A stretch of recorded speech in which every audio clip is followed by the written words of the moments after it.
Começa agora o BTCast. Teologia é nosso esporte.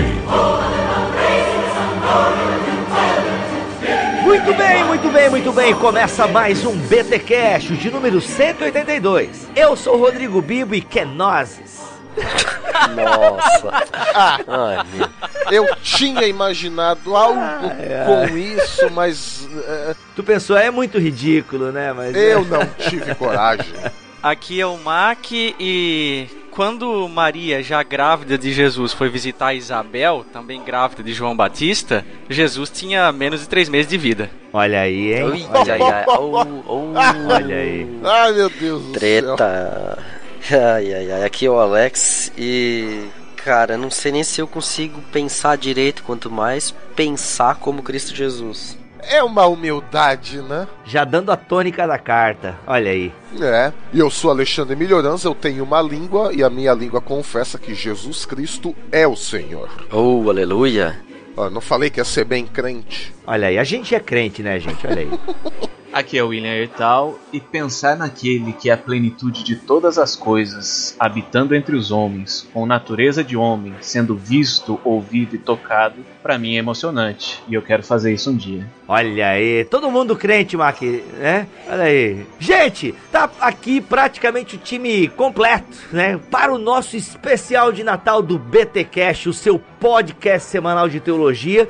E neste episódio, nós vamos dar uma olhada para aquele texto fantástico que Paulo escreve aos Filipenses, que está lá no capítulo 2, a partir do versículo 5. Ou seria a partir do versículo 6. Não sei, vamos conversar sobre isso, que é o hino cristológico, por assim dizer, um texto fantástico. E como estamos falando do Natal, né, desse período aí tão importante da história da humanidade, a gente resolveu, então, dar uma olhada para esse texto de Paulo aos Filipenses. Mas antes, é claro, os recados natalinos.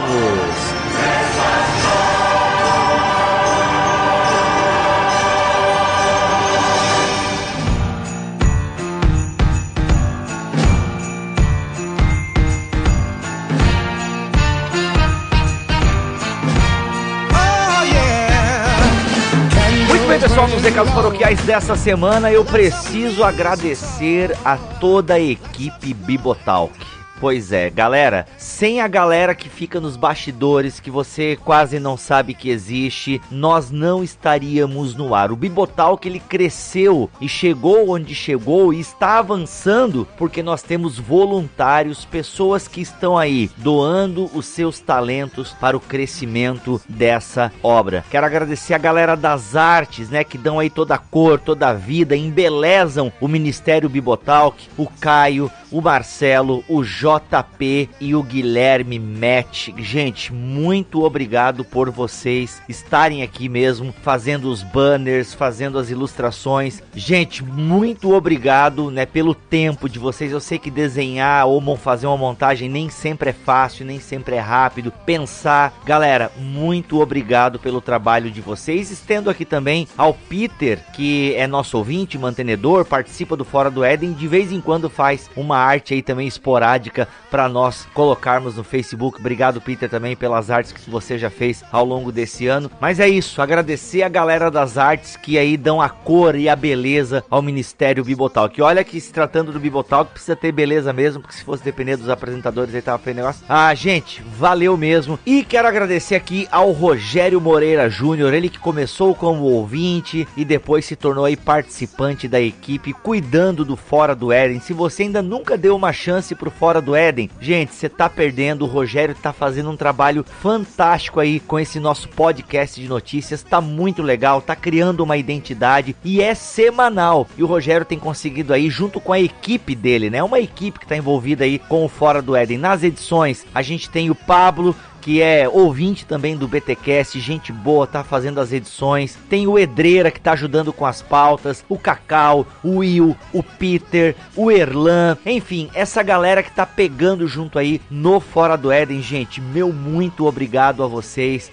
A galera que ajuda a fazer o Arca de Notícias, né, ou seja, os próprios ouvintes do Fora do Éden ajudam na construção do Arca de Notícias. Galera, valeu mesmo. Agradeço ao Abner Melania, Elias, olha aí, esse cara fantástico que quase todo mundo gosta, que trouxe o contraponto para a podosfera cristã, fazendo uma análise da cultura pop fantástica. Abner está fazendo um trabalho fantástico, é um grande indicador de séries e também um cara gente boa. Aqui no Fora do Éden fez aí por um bom tempo o amplificador e está aqui fazendo o contraponto. Em 2017 teremos mais contraponto. Então, Abner, muito obrigado. Se o Abner tem uma equipe no contraponto, ainda não sei, né? Porque eu sei que ele faz tudo, ele grava, ele edita e por aí vai. Então, Abner, obrigado mesmo, cara, pelo teu trabalho aqui em bibotalk.com. Aos nossos editores de vídeo, olha aí, que estão fazendo o nosso canal no YouTube crescer, dando aquela força pra gente não desistir dessa mídia. Muito obrigado ao Gian e ao Léo e ao Tuller, que são nossos editores de vídeo. Galera,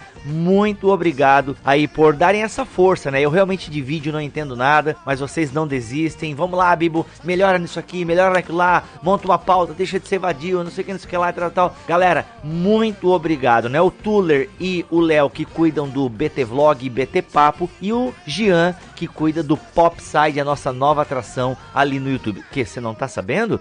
Agora a gente tá falando de cultura pop numa pegada assim mais, qual a lição que a gente aprende? É bem legal, galera. Dá aí pros jovens, adolescentes da sua igreja, que eu tenho certeza que eles vão curtir o Popside e as aplicações que a gente faz. Então o Gian tá cuidando do Popside ali, tá muito legal. Então, valeuzão de coração. Quero agradecer aqui ao Joaquim Avelino Júnior, que tava mais devagar esse ano aqui com a gente, porque nós lançamos poucas coisas. Então, o Joaquim trabalhou pouco, mas tá aí com a gente também. Temos o Josué, que vai trabalhar bastante. O Joaquim e o Josué vão trabalhar bastante em 2017, porque a gente tá produzindo muito conteúdo em texto. Então vai ser legal e eles vão trabalhar bastante, mas fazem parte aqui também da nossa equipe. E também temos na equipe aí, juntando forças, o Guilherme Mourão, que além de mantenedor, um dia chegou, galera, dá pra dar uma melhorada no marketing do Bibotalk aí. Eu tenho uma empresa, manjo dos Paranauê, e o cara começou a nos ajudar, rapaz, com Facebook, Twitter. Tem muita coisa pra mudar e só não mudou mais ainda por causa da gente, né? Porque o Guilherme tá direto em cima da gente ali e vai ser legal esse trabalho de marketing com o Bibotalk no ano que vem. O Guilherme, que inclusive já tá trabalhando num aplicativo, minha gente. Tá achando que teremos um aplicativo do Bibotalk no ano que vem, se Deus quiser assim permitir. O Guilherme e a sua equipe estão trabalhando aí incansavelmente para que a gente tenha um aplicativo do Bibotalk, que vai ser muito legal. Com certeza traremos novos ouvintes para essa mídia podcastal. Guilherme, muito obrigado por todo o teu conhecimento nessa área que você tem compartilhado com a gente, tem sido muito bom. E é claro, aos mantenedores, aos ouvintes, a todo mundo que ajuda o Bibotalk a ir pra frente, o nosso muito obrigado. Vamos aí, que esse podcast está excelente.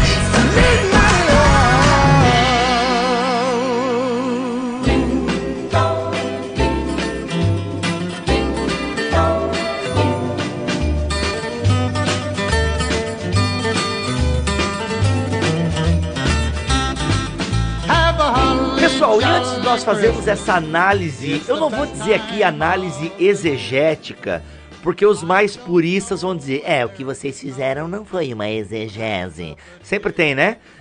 Gente, nós não vamos fazer uma exegese, a gente não vai fazer nenhuma exegeg, nada disso. O Marco Feliciano faz exegeg, né?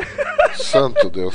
Ah, gente, tadinho. Bem, o assunto aqui não é ele, né? A gente não vai fazer uma exegese completa do texto de Filipenses, ok? Se você quer fazer uma exegese completa, quer ver como é que é uma exegese completa, nós temos aqui uma exegese... gente, essa palavra é difícil falar continuamente ela, me ajudem, né? Nós temos aqui um trabalho do Alex. Alex, qual foi o texto que tu fez a exegese lá na faculdade? Eu fiz 3:12 a 16. Filipenses.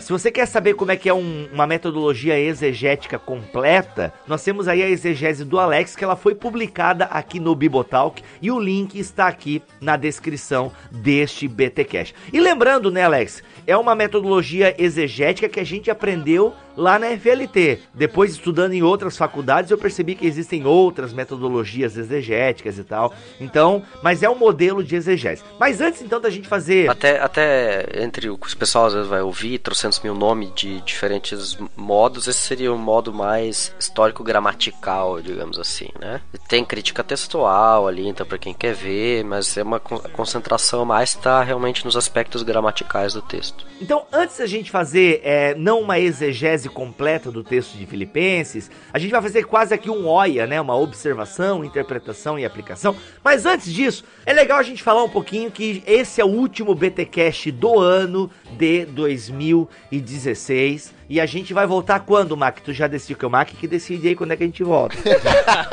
Isso. Ele é o editor, né? Eu só acho que mando, que quem manda é o editor mesmo, né? O cara que tá ali fazendo a coisa acontecer. Mas final de janeiro ali, Mac, meados de janeiro, né? O Mac vai pra praia, vai pra Búzios aí, de repente. Né? Ilha de Caras. Ilha de Caras. Mas esse é o último BTcast do ano. E galera, olha só, esse ano, companheiros que estão aqui comigo, esse ano nós fizemos BTcast todas as semanas, hein? Olha aí. E acho que falhamos uma semana, ou duas no máximo. Pô, foram então 50 BTcasts esse ano, Mac? Tu que é o cara que não falha. Foi aproximadamente, acho que dá 54... pra dar 50 por ano, falhamos 2, tu diz, no começo do ano desse que começou, de 2016? A gente falhou quando teve problema no site, que daí a gente acabou não publicando, né? Mas não foi nenhuma falha porque a gente não tinha conteúdo, é porque o nosso site estava fora do ar mesmo. E o que mais? Não, fora isso a gente não falhou não. Olha aí, cara. Tá achando o quê, Malu? Tá achando que a gente falha, assim? A gente atrasou alguns ali em outubro porque a gente tava fora, né, de Joinville. Isso, é verdade. Mas saiu um dia depois só. Então tá aí, galera. A gente trouxe gente nova pro time. Will, olha aí. Seja bem-vindo, cara, oficialmente aqui, né? Eu acho que a gente nunca fez um bem-vindo oficial. O Will agora é BTcaster. Olha aí, bem-vindo, cara. Pô, tu soma muito aqui. Fico muito feliz. É uma honra muito grande estar aqui com vocês e com os nossos ouvintes. Olha aí, é um cara concentrado, né? Um cara fino, contido, né? E foi um baita desafio, né, Alex? Olha aí, conciliar doutorado, filhos, BTcast, loucura. Exatamente, mas tamo aí, né? Pra poder dar uma despedida decente pro povo no final do ano, né? Olha aí. E ano que vem como é que vai ser, Alex? Aí tu vai sumir de vez mesmo daqui ou vai conseguir aparecer de vez em quando? Qual é que é? Vamos tentar aparecer. Olha aí. E o Melhorança agora começou o doutorado, né, Milho? Tá em outro nível de humanidade agora. Santo Deus, nem me fale. Ainda bem que o Milho já tem 2 filhos, né, Milho? Porque doutorados que acaba com a vida da gente em vários sentidos e tal. Então, tipo, o que eu tinha que fazer já tá feito, né? Agora... A minha contribuição com a humanidade tá aí, né? Milho, e o teu doutorado é em que área? Não é na área da teologia, né?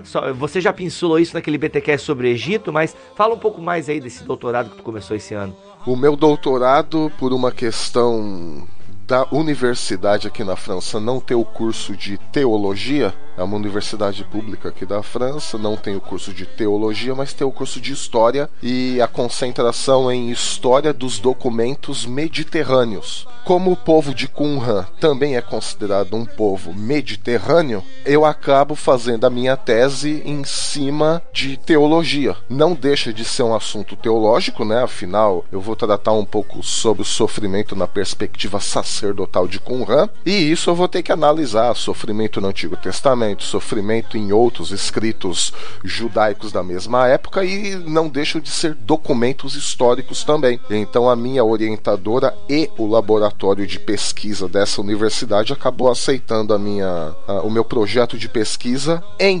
teologia, mas aproveitável também para o domínio da história, né? Para a área de história. Mas aí você não pode chamar de teologia bíblica, né, Milho? Porque não é teologia bíblica o nome que você usa daí, né? Para a universidade, não. Para a universidade, eu vou ter doutorado em história. a Bíblia só como um livro histórico e tal. Exato. Mas o conteúdo é teologia bíblica, porque um dos capítulos ele vai tratar justamente sobre o sofrimento no Antigo Testamento. Então vou analisar o sofrimento nas diversas tradições do Antigo Testamento, no Pentateuco, em Jó, em Daniel, nos profetas, no exílio, fora do exílio. Então acaba sendo, em termos de conteúdo, teologia bíblica do Antigo Testamento. Então, ano que vem, pessoal, o Milho já fez o mestrado, né, nos escritos de Qumran, foi isso, né, Milho? Então, ano que vem a gente vai ter aí um episódio sobre os manuscritos do Mar Morto. Aguarde que a gente tá preparando. A gente não, né, o Milho vai preparar. É assim que funciona. Gente, tá aí, um baita desafio, conteúdo semanal pra você. Os vídeos, né, a gente tem o nosso canal no YouTube ali que tá tímido, né, não tem a audiência que o podcast tem, mas tá ali, a gente não desistiu do YouTube ainda, tem lá os seus views, tem uma galerinha que curte a gente ali no YouTube, então tamo lá também no YouTube produzindo teologia, e é um baita desafio a gente produzir aí podcast semanal. A gente tem falado isso ao longo desse ano e a gente louva a Deus, né? A gente agradece a Deus enquanto família Bibotalk por estar junto. Mac, muitas horas de edição, hein, Mac? Muitas horas de edição. Quantas horas, cara, você fica num episódio aí do BTcast? Ah, cara, média aí de 12 a 15 horas. É uma trabalheira, mas ao mesmo tempo me divirto fazendo isso.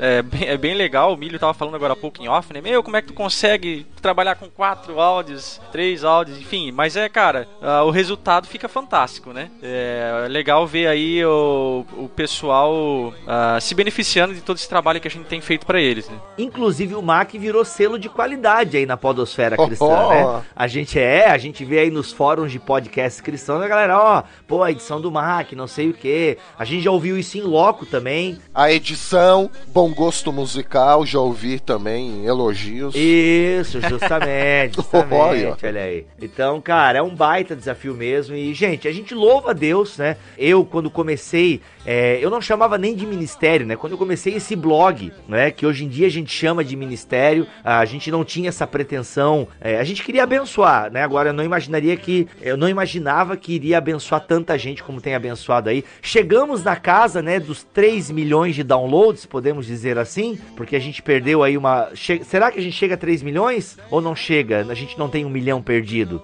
Eu acho que a gente não tem 1 milhão perdido, não sei, cara. Mas enfim, 2 milhões a gente tem certeza, chegamos aí na casa dos 2 milhões de downloads, mas a gente tem um ano aí que a gente perdeu de contagem, mais ou menos. Então, um ano e meio, não lembro exatamente, mas, ou seja, 2 milhões de downloads para um podcast cristão de teologia, meu amigo. É uma audiência fantástica, aí os seus 14k por episódio, né? A gente chega aí a uma média de 14 mil ouvintes, né? Por episódio. Então, assim, glória a Deus por tudo isso. A gente louva a Deus e obrigado a vocês, né, que nos escutam, a vocês aí que nos levam pra frente, que nos compartilham, a nossa gratidão. E se a gente continua fazendo o que está fazendo, é porque vocês estão nos apoiando, vocês estão com a gente, estão nos ouvindo. E por falar em apoio, a nossa gratidão aí aos mantenedores, que é aquela galera que tá ali mensalmente fazendo uma contribuição financeira para o projeto do Bibotalk. E se foi possível a gente semanalmente ofertar conteúdo de qualidade para vocês, é porque eu pude estar também aí integralmente nesse ministério, cuidando e, né, fazendo a coisa acontecer e girar. A nossa gratidão aos mantenedores e ouvintes do Bibotalk. Agora sim, vamos lá olhar para o texto de Filipenses. Abra aí a sua Bíblia se você puder, hein? Filipenses capítulo 2, versículos 5 a 11. Isso, empurra, Maria, empurra!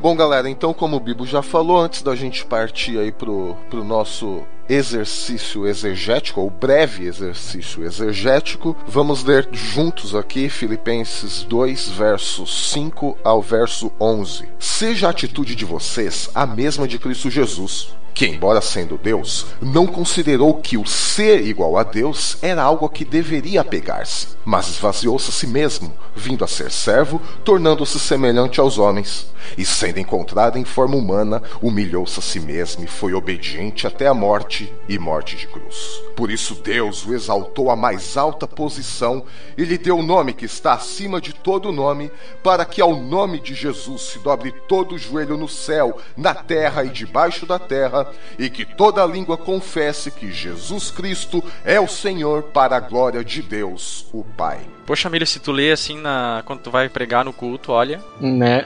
Você já chora na leitura, já. Geralmente eu tento, mas em francês é um pouquinho mais complicado pra mim por causa do sotaque, né? Mas eu tento. Bom, muito bem. Quando a gente faz um pequeno tratado exegético, um pequeno exercício exegético, ou de interpretação de qualquer texto da Bíblia um pouco mais profundo, a gente sempre começa, via de regra, com a autoria. E nesse caso, grande parte dos comentadores, ao menos os mais ortodoxos, eles não hesitam em atribuir a autoria de Filipenses ao apóstolo Paulo. Né? Eu acho que são raros, não é? Os comentadores que deixam isso em aberto ou não. Olha, Milho, segundo Werner de Boer, eu até achei bem engraçado o que ele fala aqui, ninguém que deva se dar o respeito, tipo, ninguém que merece atenção hoje em dia discorda da autoria paulina. Né? Então, vamos nessa linha, isso mesmo. Há quem diga que Timóteo possa ter sido o autor, mas aí essa teoria meio que cai por terra porque Paulo se refere a Timóteo na terceira pessoa, como por exemplo, em Romanos é bem claro que Paulo é o autor das ideias, mas quem escreveu mesmo a carta foi o Tércio, né? Então fica bem claro que Tércio é o redator da carta aos Romanos. Mas aqui não, aqui dá a entender que Paulo mesmo tenha sido o redator, né? Ainda que eu ache uma carta relativamente grande para Paulo ter sido o redator, então, né? Mas... o que alguns põem em xeque, somente algumas partes de Filipenses, né? Mas a autoria geral da carta hoje é indiscutivelmente paulina, né? E eu gostei aí esse autor que você citou aí, ninguém que se dê ao respeito vai negar isso. Ninguém que vale a pena dar atenção e tal. Só pro ouvinte entender, gente, isso na exegese pode parecer meio óbvio. Eu lembro a primeira vez que eu ouvi falar, mas como assim? Tá aqui, ó, dizendo que foi Paulo que escreveu, né? Paulo e Timóteo e tal. Mas como assim questionar a autoria? Né? Como assim questionar a autoria da primeira carta de João? Não, qual que é a carta de João que a maioria que os críticos têm bastante dúvida? Segunda e terceira, né? Se eu não me engano. Segunda e terceira, Como assim, gente? A Bíblia tá falando aqui que foi ele que escreveu. Só pra vocês entenderem, então existe todo um trabalho exegético, de crítica textual. Se eu não me engano, acho que segunda Pedro também tem, alguns levam a acreditar que não tenha sido Pedro que escreveu, mas depois levou o seu nome e tal. Então assim, são exercícios exegéticos que são feitos e tal, né? A fim de se tentar entender, mas não quer depreciar o texto bíblico, tá? Mas é um exercício exegético que se faz e tal, então é bem comum na exegese você ver essa discussão. Exatamente, até tem uma linha de pesquisa nova que o pessoal tem aplicado, agora até computadorizadamente, assim, tipo, de analisar o estilo e a fraseologia de um autor para definir qual o percentual de probabilidade de aquele texto pertencer àquele autor, levando em consideração que você tenha outros textos que você tem já certeza que ele é o autor. Eu tenho um amigo que estuda isso como tema de doutorado, mas na área de filologia e literatura moderna, né? Mas ele aplicou por curiosidade, porque ele é cristão, aplicou por curiosidade nesse software que faz análises de literatura moderna, os textos bíblicos, para ver o que isso dava, né, de resultado. E ele viu que o Corpus Paulino é mais ou menos tranquilo, assim, ele é bem coeso. Então, tipo, é interessante ver que, tipo, um software matemático que tá trabalhando com literatura moderna, ao analisar um texto antigo, mas que tem estruturas linguísticas que o sistema reconhece, consegue perceber que existe uma linearidade entre todos eles, né? E aí você percebe que talvez essas discussões de autoria sejam discussões mais de fundo hermenêutico do que exegético, ou seja, os caras querem achar problema no texto, né? Sim, sim. mas é normal desse pessoal de doutorado, né? Eles têm que achar... Não só de doutorado, de qualquer academia. Quando você faz o projeto de pesquisa, qual é o principal passo que você tem que fazer ali? Problematize. Qual é o seu problema? Exato, eu ouvi muito isso. Onde está a problematização, jovem? Justamente, né? Qual é o problema? Então, se não tem, a gente tem que arrumar um, exato. rapaz. Mas um passo que leva o pessoal a questionar, muitas vezes, a autoria paulina, é algumas... rapax legomena, o nome técnico e fresco. Isso. Que é aquela palavra que, tu não encontra, né, em autores gregos, tu só encontra nessa carta de Paulo. São palavras que ocorrem uma única vez, é isso? Isso, e você não encontra ela também em larga escala nos escritos gregos da mesma época, você não encontra no Corpus Paulinos. Para quem não entendeu o que o Alex falou, Corpus Paulinos são as cartas que são atribuídas ao apóstolo Paulo no Novo Testamento, né? Então, assim, o pessoal problematiza demais e tal, tipo, não há problema Paulo ter a criatividade de usar aquela palavra uma única vez e tal, né? Então alguns levam e questionam por causa disso. Em alguns casos, fala-se da possibilidade também de um texto não estar sobre o ditado do autor, porque eles tinham os amanuenses, os assistentes, não estar sobre o ditado do autor, mas sim sobre uma supervisão um pouco mais afastada do autor, não tirando dele a autoria do texto também, né? Como o discípulo está tão perto do seu mestre que ele escreve e reproduz. Há quem atribua isso ao próprio Jeremias no Antigo Testamento. Aí agora eu tô puxando aqui de aulas, de 10 anos atrás. Jeremias e Baruque, né? Então assim, e isso pode ter, às vezes, né, o cara andou tanto com Jeremias, que o bíblico não era maconheiro sem vergonha, né, e que o cara conseguia reproduzir as ideias. Isso é muito comum mesmo. No Novo Testamento, eu não sei qual é a carta, eu não sei se Efésios o pessoal fala, Colossenses, tem um pouco essa discussão. As cartas pastorais, 1º e 2º Timóteo e Tito, os mais radicais, assim, vão dizer que não são autoria paulina, isso é coisa do 2º século, por algum discípulo de Paulo, enfim. Assim como as cartas de Pedro, né, que elas usam um grego muito avançado para um cara que era pescador e tal, né, alguns utilizam esse argumento, eu não sei se hoje em dia ele é válido, mas na época que eu li, tinha esse argumento, então poderia ter sido um discípulo de Pedro que escreveu. Mas, gente, isso são só teorias, tá, grosso modo isso não invalida o texto. Se a gente acredita que Pedro escreveu a sua primeira e a segunda, que Paulo escreveu, quantas cartas são atribuídas oficialmente a Paulo? 14? 13? É que alguns colocam Hebreus também na conta de Paulo, né? Não, mas aí não tem como. Mas tem gente que coloca, não, deixa. Não é possível, mas tá bom. Olha aí, então 13 cartas, né, formam aí o Corpus Paulinos. Algumas delas não possuem dúvidas quanto à sua autoria. Eu acho que até Filipenses entra nesse rol. Eu sei que Coríntios é uma carta que não se discute, né, a autoria paulina. E eu acho que Filipenses não tem também muita discussão em torno disso. Isso, empurra, Maria, empurra!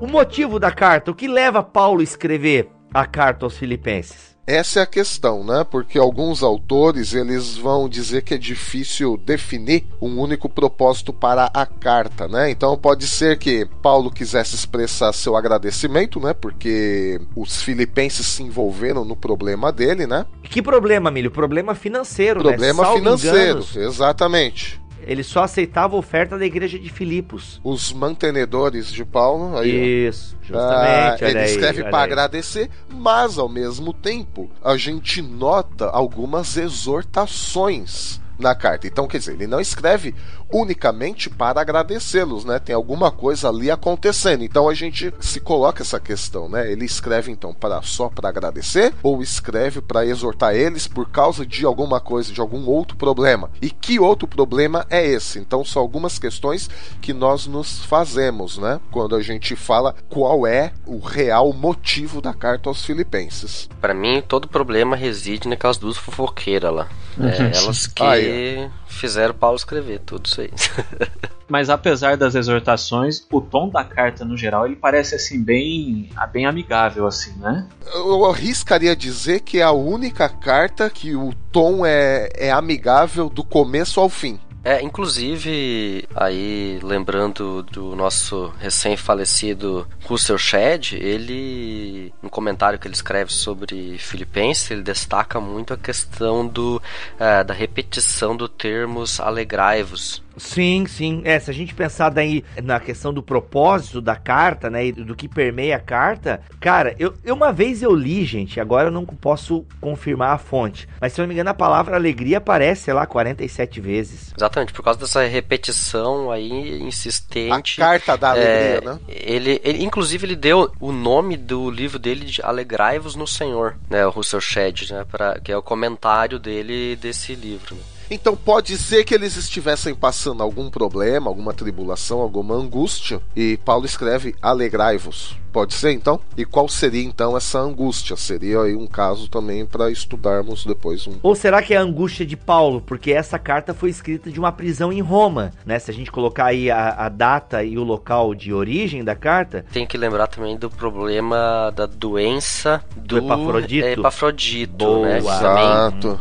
Causou preocupação para a comunidade. Então a gente tem as viagens aí com Epafrodito leva o presente, né, no capítulo 2, verso 25. Aí a gente tem o retorno com a carta de Paulo, com agradecimento. Aí a gente tem ali relatada a questão da preocupação deles com a saúde do Epafrodito, né? Então acho que essa questão aí também pode estar ligada a essa motivação de Paulo de buscar animar e confortar o pessoal em Filipos. Tem a questão da união também, né? Porque o capítulo 4, ele fecha, né, essa questão com aquela exortação, né, ou como a gente diria, né, aquele texto mais parenético, mais pastoral, puxando a galera, assim, puxando os filipenses para a união, mesmo a despeito de algumas diferenças de opinião que eles possam ter. E, independente disso, eles deveriam cuidar das dificuldades no relacionamento de uns com os outros, que é aquilo que o Alex falou, né, as duas fofoqueiras lá também. Poderia-se dizer então que para a carta de Filipenses ela não tem aí uma preocupação prioritária, né? Sei lá, com problemas gnósticos ou coisa parecida. Ela, eu acho que até para a maioria dos estudiosos é mais uma carta de comunicação pastoral mesmo entre Paulo e a igreja, né? Para uma igreja que tem os seus problemas, como toda igreja. As preocupações são menos dogmáticas aqui na carta, né? As preocupações são mais práticas. Inclusive o texto que eu analisei exegeticamente na faculdade, que era um texto de motivação para o pessoal correr junto a essa mesma corrida, né? E buscar o prêmio no final, etc, né? Então era algo usava uma metáfora tirada do esporte para motivar o pessoal a seguir juntos nessa caminhada da fé. É como se fosse uma carta de manutenção, né? Ele não estava ali naquele momento lidando com uma crise muito séria ou alguma coisa muito grande, mas uma carta de manutenção pastoral, do contato, do cuidado pastoral. Exato, desenvolvam, né? Eu gosto muito dessa questão quando ele trabalha ali, logo depois do texto que a gente vai analisar, em Filipenses 2, né, no verso 12, né? Ele termina: desenvolvam, ponham em ação a salvação de vocês com temor e tremor, pois Deus é quem efetua em vocês, tanto querer quanto realizar. Então, assim, é realmente essa preocupação de, galera, vamos lá, continuem a despeito dos problemas, alegrem-se no Senhor, beleza, vocês estão com problemas de relacionamento, vamos resolver isso aí, dessa maneira, mas continuem, né, uma coisa assim para animar a igreja. E Paulo tem uma saudade da igreja aqui também, né, percebe o carinho que ele tem pela igreja e tal, de querer estar, e essa é a primeira prisão dele em Roma, provavelmente, né? E foi a primeira igreja, né, que ele fundou na Europa, né? Pois eu não sabia. Ele teve entre ano 49 ou 50 em Filipos, e ele ficou algum tempo ali, eu não sei agora exatamente dizer, mas eu acho que 1 ano ou até mais tempo por ali. Mas a data da redação não é entre 60, na década de 60? Sim. Não, mas digo, quando Paulo esteve em Filipos. A redação posterior. Ele escreve muito tempo depois. E isso justifica, então, essa possível saudade, né, da igreja. Afinal, 10 anos antes, né? Inclusive tem um comentador, Gundry, que disse que a comunidade de Filipos era a favorita de Paulo. Por isso essa carta seria a mais pessoal que ele escreveu a uma igreja local. Tirando a de Filemon. E a do tom mais ameno do começo ao fim, né? Assim, tirando de Filemon, sim, porque lá é direcionado a uma pessoa, assim como o 1º e 2º Timóteo. Mas eu digo a uma comunidade mesmo, né? A uma igreja. Ah, entendi. Tem um tom bem, tipo, de camaradagem e tal, né? Porque assim, ó, exortação específica não tem na carta, até onde eu lembro. Então, exatamente. Tipo, né? O que vocês estavam falando ali, né? Não tem assim, tipo, uma coisa local, bem pontual e tal. São vários assuntos que ele vai puxando. Mas ele cita várias pessoas, ó. Por exemplo, ele cita Lídia, que você pode achar lá em Atos 16, 11 a 15. Ele cita a família do carcereiro, de Atos 16, 27 a 34. Quer dizer, agora se ele cita na carta, agora eu não tô recordando, mas vamos dizer, são pessoas da comunidade de Filipos. E ele cita na carta para Epafrodito, Evódia, Síntica e Clemente. Evódia. Então, nome lindo pra sua filha. Quem é que vai se incomodar numa cidade que não tem treta e uma igreja que também não te dá muita treta? Filipos era assim, eu acho, porque vendo aqui, me parece que Filipos era uma comunidade com muito militar que morava, que tinha ganhado terras, né?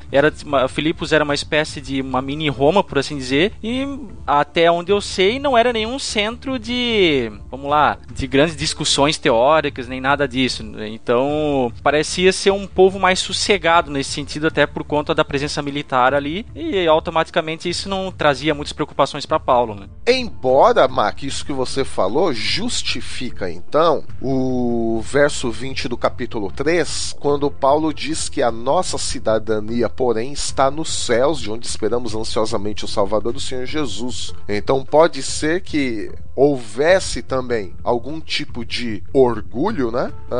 Isso. Por da pertencer romana, né? ao exército romano, aquela coisa mais patriota. Não, aqui somos todos romanos. Tanto é que não tem muita ou quase nenhuma presença de sinagoga, né? Em judeus, ele vai direto para os gentios e o hábito de Paulo era sempre ir para os judeus primeiro, né? O que não acontece em Filipenses. E aí, provavelmente, Paulo deve ter detectado aí um certo orgulho, né? Somos romanos de natureza, e aqui é o nosso lugar e tal. E ele falou: opa, irmãos, vamos nos lembrar que a nossa cidadania não é judia, não é romana, não é hebraica. Nossa cidadania está nos céus. E isso faz muito sentido se a gente pensar que um dos temas da nossa perícope é justamente a humildade, né? Voilá. Sensacional.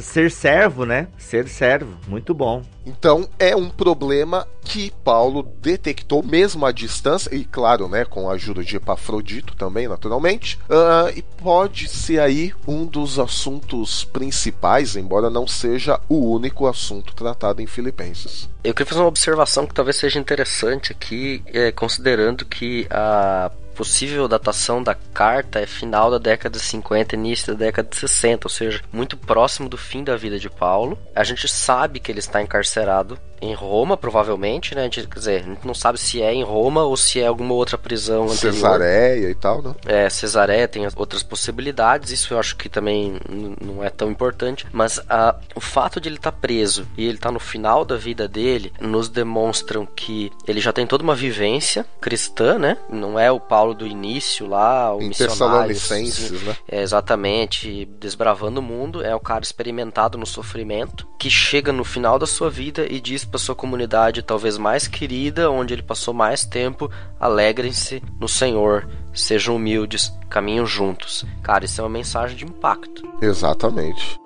Isso, empurra, Maria, empurra! Então, pessoal, fechando esse bloco de comentários iniciais da carta, vamos nos direcionando para o texto que a gente quer trabalhar mais especificamente. Para isso, a gente também tem que olhar os contextos nos quais esse texto, esses versículos 5 a 11 ou 6 a 11, como queiram, estão inseridos. Então, Milho, nos dê aí um breve panorama de onde estes versículos se inserem na carta aos Filipenses. Bom, eu vou pegar aqui o exemplo do Carlos Oswaldo Cardoso Pinto, no livro Foco e Desenvolvimento do Novo Testamento, que eu recomendo fortemente. Ele tem aqui um quadrinho que vai ajudar a gente a entender mais ou menos esse arranjo de Filipenses, do começo da carta até ali o final do capítulo 2. Então, Paulo ele trabalha muito com a questão do exemplo e da exortação. Então ele vai tomar 3 exemplos e 3 exortações entre os capítulos 1 e 2. E ele começa a carta dando o exemplo dele das circunstâncias que ele, Paulo, estava passando, de prisão, de dificuldade, de sofrimento, e ele exorta os filipenses a serem contentes, a estarem contentes. Ele, em seguida, que é aí onde se encontra a nossa perícope, que a gente vai analisar aqui, né? Em seguida, ele dá uma exortação que os filipenses devem ser humildes, e aí a gente já pega todo esse background que a gente discutiu a respeito dos possíveis assuntos da carta, essa questão da cidadania romana e tudo mais, que os filipenses devem ser humildes, porque o exemplo qual é? A humildade e a recompensa de Cristo. E logo em seguida, após a perícope que a gente vai analisar, a exortação que Paulo dá aos filipenses é que eles devem servir sem murmuração, seguindo o exemplo do serviço sacrificial de Timóteo e Epafrodito. Então notem que nesse bloco, Paulo ele trabalha muito com a questão do exemplo e da exortação, exemplo e exortação. Quer dizer, um discurso bem lógico, né, bem alinhado para aquela situação que os filipenses estavam vivendo. A gente estava conversando em off aqui, meio na dúvida se o verso 5 ele faz parte ou não da perícope, mas eu acho que o tom da perícope ele depende extremamente desse verso 5, porque apesar de Paulo entrar num aspecto de uma teologia tão profunda, talvez o tema mais profundo de todas as escrituras, Paulo ele não deixa isso solto. Ele não traz isso, vamos filosofar aqui, vamos devagar. Essa exortação inicial é chave, creio eu, para o entendimento desse texto. Tenham em vocês o mesmo sentimento que houve em Cristo. Ou seja, essa teologia que eu vou passar aqui agora para vocês, ela tem que ser prática. Não adianta só vocês saberem o que eu vou falar para vocês. É isso que eu quero que vocês vivenciem através do Espírito Santo. Eu acho o verso 5 a chave para a compreensão de todo o resto da perícope.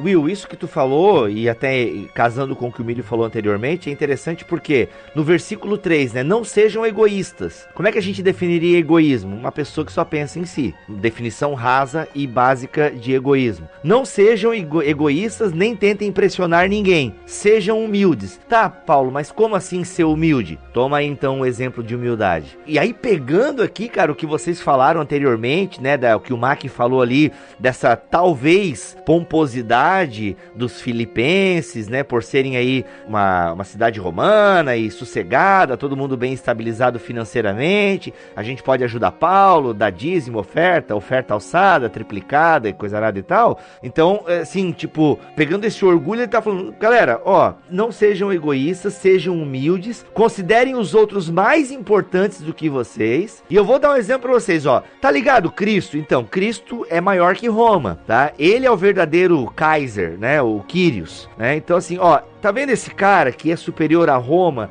a qualquer imperador ou cidadão? Ele tem uma cidadania que é uma cidadania superior à cidadania romana, aleluia, né? E esse cara aí, eu vou dar um exemplo pra vocês. Esse cara, não, foi muito Xuxa agora, né? Tudo que eu quiser, o cara lá de cima vai me dar. Muito Xuxa. Nossa. O cara lá de cima, né? É, esse cara, né? Então, esse indivíduo, ele se esvazia. Esse ser, ele abandona, de certa forma, a sua cidadania para ser servo. Então, esse é o exemplo, né? Então, o que cerca o texto que a gente está analisando aqui? O que cerca o texto de Filipenses 5 a 11 é justamente essa exortação à humildade e ao serviço. Ou seja, o contexto anterior, ele tá falando, galera, não sejam egoístas, tá? Não sejam orgulhosos, não banquem os superiores. E aí depois que ele dá o exemplo de Cristo, que é um exemplo de serviço, ele tá falando, olha, ele continua no versículo 12, desenvolvam a vossa salvação. E qual que é a tônica para desenvolver a nossa salvação? O exemplo de Cristo. E ainda vai falar o seguinte, brilhem, né? A gente não canta ali, brilha, brilha, estrelinha, quero ver você. Brincadeira, né? Que a minha filha tá ouvindo essa agora. Ou seja, brilhem, né? Sejam luzeiros do mundo. E como é que a igreja vai ser luzeira? Luzeira do mundo? Não sei, né? Luzeiro do mundo. Ela vai ser luzeiro do mundo seguindo o exemplo de Cristo. E eu concordo plenamente, Will. O versículo 5, por mais que ele não esteja em forma de prosa, né, nos textos aqui, e talvez não faça parte do hino, aí a gente vai discutir isso agora, mas ele sem o versículo 5 ali encabeçando esse hino cristológico, eu acho que perde um pouco a essência. Mas gramaticalmente, Alex, essa é a pergunta que eu ia te fazer. Existe algum laço? Ele depende gramaticalmente? A gente viu que teologicamente, legal. Gramaticalmente também depende, não é? Depende. Porque o que acontece é o seguinte, o versículo 5 começa, a NVI não ajuda muito porque ela não traduz a palavra tudo, ela não traduz o este no texto dela. E essa palavra, ela é um demonstrativo que está indicando, está dizendo, seja esta a atitude de vocês. Acho que a Almeida faz isso, se eu não me engano. E esta qual? O que vem antes, né? O que vem depois. O que vem depois. Que vem depois. Poderia ser o que vem antes, tá no neutro, poderia ser qualquer coisa que vem atrás, seja esta que eu já falei, até porque ele tá falando de humildade, etc e tal, mas eu acredito que ele tá dizendo que vem adiante, porque o que vem antes ele tá dizendo qual a atitude que ele espera dos cristãos, e agora ele vai fundamentar essa atitude esperada dos cristãos com uma comparação, porque ele faz, o versículo 5 faz uma comparação, que a atitude de vocês, esta, seja a mesma de Cristo Jesus. Então ele compara a atitude das pessoas, versículos 1 a 4, com a atitude de Cristo Jesus, versos 6 a 11. Então o versículo 5 serve como conexão entre o que vem antes e o que vem depois. E por que o versículo 5 pertence ao texto? Porque o versículo 6 começa com um pronome relativo, nominativo singular, masculino, que se refere a Jesus Cristo, que na NVI traduz como que, mas que a gente poderia traduzir como o qual, né? Ou seja, a atitude de vocês é a mesma de Cristo Jesus, o qual, embora sendo Deus, blá blá blá blá blá. Na Jerusalém está ele. Ele, perfeito. Então pode até ser que Paulo pegou esse hino. Pode até ser que ele pegou esse hino e interpretou. Colocou aí. E para introduzir o hino, ele colocou esse cabeçalho. Esse versículo 5 para introduzir. Se o hino é anterior a Paulo ou não, ok, esse acho que pode ser uma discussão completamente nova e diferente. Mas vamos considerar aqui que este é um hino pela sua forma. Pela forma do texto canônico, como eu tenho na minha frente aqui, ele é um hino. Paulo, o versículo 5 não pertence ao hino, mas o versículo 5 é um cabeçalho do hino que conecta 1 a 4 com 6 a 11. E 12, obviamente, não pode pertencer porque ele é um host é um portanto, assim, e aí já inicia outro assunto. Isso, empurra, Maria, empurra!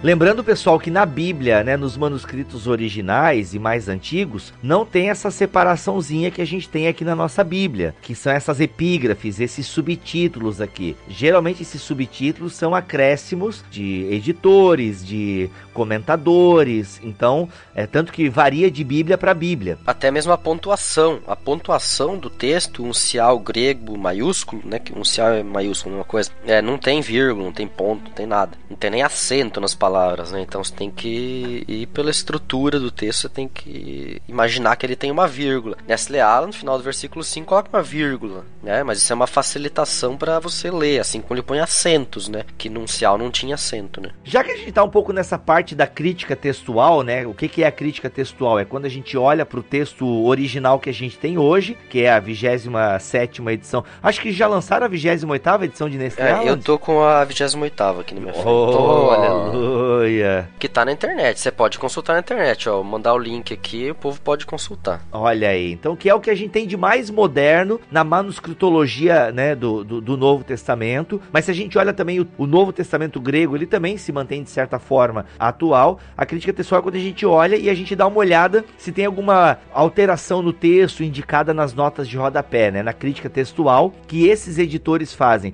Nesse texto de Filipenses aí, de 5 a 11, existe alguma crítica textual que vale a pena a gente se deter nela? Não sei, o Alex não mandou o link ainda. O texto da Nestle Aland na internet não tem o aparato crítico, eles só colocaram o texto corrido, né? Então a gente não vai conseguir perceber essas coisas. Mas olhando aqui, por exemplo, no versículo 5, logo depois desse né? Existe a inclusão da partícula gar, que é um então, portanto, numa série de textos, família de textos, inclusive o texto majoritário, P46, uma série de testemunhos interessantes aqui, que deixam o portanto. Então seria, portanto, seja este o pensamento, o modo de pensar de vocês. Enquanto que na Nestle Aland 28ª edição não tem esse, ele simplesmente coloca, seja esta atitude de vocês sem um portanto. Portanto faria sentido, mas sem o portanto também não tem problema. Talvez ele só facilita entender essa conexão entre os versículos 1 a 4 com os 6 a 11. Se a conjunção gar tivesse constado do original, fica fácil entender por que motivo teria sido excluída do texto. Eu estou lendo isso aqui na Variantes Textuais do Novo Testamento. Análise e avaliação do aparato crítico do Novo Testamento grego, de Roger Omanson. Aí ele diz aquilo que o Alex já tinha falado, né, que o versículo 5 ele pode ser interpretado como uma ponte entre as exortações dirigidas aos cristãos dos versículos 1 ao 4 e o exemplo de Cristo nos versículos 6 a 11. Sendo assim, Paulo apresenta a conduta de Cristo como exemplo a ser seguido pelos cristãos, ou seja, o versículo 5 apresenta a razão ou o motivo, né, gar, que faz com que o cristão se preocupem com os outros, portanto, quanto se preocupem com seus próprios interesses. Na tradução do texto, dependendo da língua, talvez seja conveniente explicar o relacionamento entre o versículo 4 e o 5, dizendo algo como: cuidem dos outros tanto quanto vocês cuidem de si mesmos, pois, aí a partícula gar, a atitude de vocês deveria ser igual à de Jesus. Tipo, ela também não prejudica, digamos assim, tá ali só para ajudar, né? Exatamente. Outras questões colocadas aqui seria uma mudança de pessoa no verbo fronel, que é esse seja a atitude, esse ter o mesmo pensamento, ter a mesma forma de pensar, que tornaria ele na verdade, um particípio. Eu acho que só torna mais difícil a leitura, mais difícil de compreender do que o fronete, que é um imperativo. Eu acho que casa mais com o texto aqui o imperativo do que essa outra leitura aqui que é colocada aqui, né? Então eu acho que essa leitura no imperativo, segunda pessoa plural, seja a atitude de vocês, seja o modo de pensar de vocês, mais compreensível do que essa outra aqui, que eu tô em dúvida se é um particípio ou se isso aqui é um conjuntivo. Tu tem aí alguma indicação, Bibo, nessa literatura que tu colocou aí? Não, qual é o versículo que tu tá olhando? 5. Não, ele já pula depois pro versículo 9, que é a questão do nome. É que aqui, ó, pelo que eu olhei do texto de Filipenses, tá? Não tem nenhuma variante textual que seja assim, tipo, precisamos dar uma atenção pra isso aqui. No hino não tem muita coisa. No hino tá sossegado. Tem um antropon aqui, que é um genitivo plural, que alguns textos trocam por antropo, que é um genitivo singular. É questão gramatical que não influi na teologia, digamos assim, né? Não, o exomologanetai. Que é o confessa. Um exomologezetai, muda um eta por um epsilon, que isso, o que vai dar? Isso, mudança de pessoa, mas... Isso significa então que o hino já tivesse bem estabelecido, fosse bem conhecido e sei lá, não precisava de tantas correções, entre aspas, aqui, né, nessas correções. Ou seja, não tem nada aqui nesse hino cristológico. Aliás, a gente está chamando de hino cristológico, que meio que se convencionou a chamar de hino cristológico. É uma especulação de que esse texto seja uma citação de Paulo. E como Paulo não fez faculdade, não teve aquela obrigação de botar nota de rodapé, né, autor, né, da onde ele tirou, aquela coisa toda, a gente fica nessa especulação, que não seja um texto de Paulo, mas Paulo está citando ali, fazendo uso, né, de um texto de um terceiro ou de terceiros para fundamentar a sua teologia. Mas, repetindo aqui, não há no aparato crítico desse texto algo que a gente tenha que se deter, assim, né? Tipo, alguns manuscritos trazem uma mudança radical e tal. Não é o caso aqui deste texto de Filipenses. Eu acho que esse hino cristológico de Paulo é tipo quando o Bibo faz as inserções musicais dele aqui no BTcast. Isso, pra justamente pra fazer uma ilustração e tal. Ele para de falar e começa a cantar assim, tipo aqueles musicais da Disney, sabe? Da Broadway, cara. Pô, da Broadway. Isso é da Broadway. O texto ele é completamente complexo e profundo, tipo, com certeza. Aí quando se fala em hino, tipo, quem é o autor deste hino? Ele foi, ele não pode ser uma emanação popular do começo do cristianismo, um texto desse. Não sei se estou errado em pensar isso. Eu tava aqui pensando exatamente a mesma coisa, Will. Pra ser um hino, tudo bem, eu sou até favorável a essa ideia, mas seria necessário que alguém entre os anos 40 e 50 tivesse composto algo assim. Mas será que algum cristão naquela época assim, já teria esse conhecimento profundo do esvaziamento de Cristo para compor um hino? O próprio Paulo já seria bem capaz, né? Sim. Não, então, Paulo inspirado, com certeza. Mas quando a gente fala de hino nessa época, posso estar errado, mas me evoca alguma coisa, tipo, não haviam compositores cristãos oficiais de hinos, entendeu? Não. Sim, entendi. Porque quando se fala hino do início do cristianismo, pra mim é como se fosse uma emanação popular, entendeu? Não tinha uma Hillsong. Não, a questão é que pertencia ao culto público. A gente já lê isso em Atos, que eles se reuniam para a leitura do Antigo Testamento e para rememorar os episódios da vida de Jesus, e que eles cantavam hinos. E a gente percebe pelas formulações ao longo de todo o Novo Testamento que, por exemplo, a fórmula Jesus Cristo é o Senhor, Jesus Christus Kyrios Estin, ela é uma fórmula litúrgica, né? Cara, que legal. Que ela se repete independente do autor. Não importa se é Paulo, João, Pedro, não interessa. Eles repetem essa frase dessa forma, com essa força. Desse louvor da comunidade é que eles desenvolvem a teologia deles. E que assim, né, gente, não dá pra comparar também os inários, não. Como é que é os inários? Os compositores, né, da época com o que a gente tem hoje, né? Então, hoje é essa coisa gospel e tal, e eu acho que, né, eu acho que é possível, sim, ter alguém que pudesse compor algo desse nível, sabe? Eu acho possível. Mas dando um passinho pra trás aqui no que eu falei, levando em consideração o que o Alex falou, essa rememoração litúrgica de textos do Antigo Testamento, agora pra mim faz todo sentido, que em algum momento aqui no texto vai falar do servo, do escravo, fazendo talvez uma alusão ao Ebed. Isaías 53? Isaías. Então, pra mim, começa a fazer muito sentido. Inclusive, Nestle Aland, ele faz essa mesma observação, porque no versículo 7 ele coloca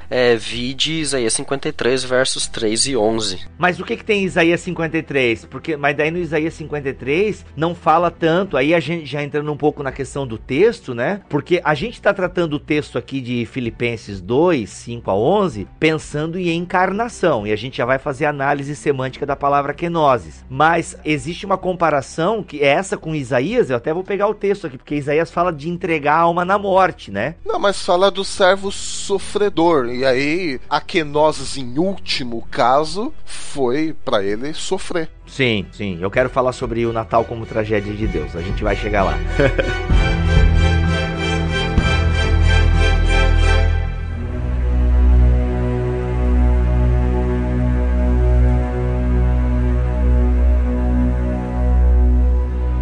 Vamos partir então para análise do texto e dos termos chaves aqui para poder compreender melhor. Pegar já o versículo 5, que a gente já falou bastante dele. Central aqui é o termo tende, esse verbo, né? Tende o mesmo pensamento que Cristo Jesus. Essa questão ali tem na raiz do verbo a palavra que significa sentido, pensamento, mentalidade, pensamento, que é o fronel, né? O fronos, que é o o nous, que está lá na antropologia grega, como a sede dos pensamentos e da concepção. E é interessante ele ter usado esse verbo, que ele é um verbo correlato do pipto, que é o verbo para convencer, que é o verbo de onde surgiu um outro verbo muito fundamental para o Novo Testamento, que é o pisteu, que é o crer, é o da fé, porque o verbo crer, fé, ele vem do verbo pipto, que é convencer. E aqui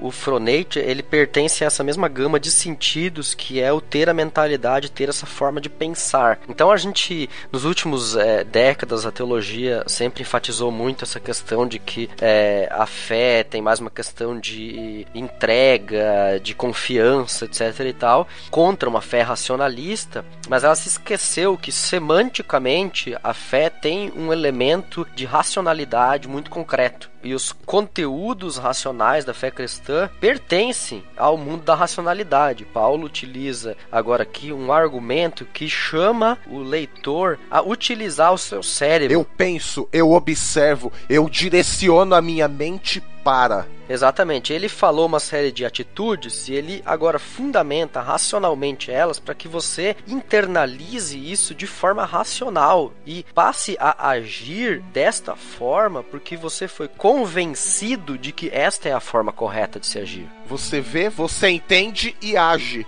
Não é sentimentalismo aqui. Não é assim, eu senti um negocinho aqui, um frio na espinha, daí eu vou agir de tal forma. Não é isso. Não tô dizendo que não pertence. Eu acho que pertence ter o frio na espinha lá, ter as emoções. Todas elas pertencem à realidade da fé, à integralidade da pessoa humana. Mas aqui Paulo tá falando de uma questão de você conseguir compreender o argumento que ele utiliza para as atitudes, para o nosso agir cristão a partir de um fundamento cristológico. Não é uma mera imitação mecânica de Cristo, né?